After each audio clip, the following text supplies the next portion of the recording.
Hello guys, இந்த பொண்ணை இப்போ பார்த்தீங்கன்னா இந்த பொண்ணு அவன் பாய் ஃப்ரெண்ட் கிட்ட ஒரு விஷயம் சொல்கிறா. என்னை தேடி இன்னும் கொஞ்சம் நாளில் இங்கே ஒரு நாகம் வரப்போகுதுன்னு சொல்கிறா.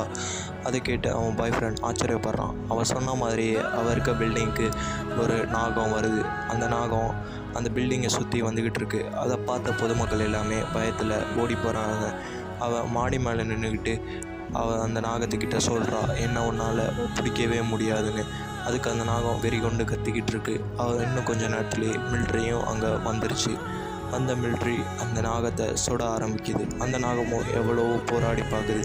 ஆனால் மிலிட்ரியோட பவருக்கு அதால் ஈடு கொடுக்க முடியல. கொஞ்ச நேரத்துக்கு மேலே அந்த நாகம் ரொம்ப முடியாமல் போய் அந்த நாகம் அந்த பில்டிங்லேருந்து உழுவுற ஸ்டேஜுக்கு வந்துருச்சு. மிலிட்ரியும் விடாமல் அந்த நாகத்தை தாக்கிக்கிட்டே இருக்காங்க. ஆனால் மிலிட்ரி முயற்சி பண்ண அந்த நாகம் ரொம்ப வீக் ஆகிக்கிட்டே இருக்குது. கொஞ்ச நேரத்துலேயே அந்த நாக பவர்லாம் இழந்து அது கீழே உழுவுற ஸ்டேஜுக்கு விழுந்துருச்சு.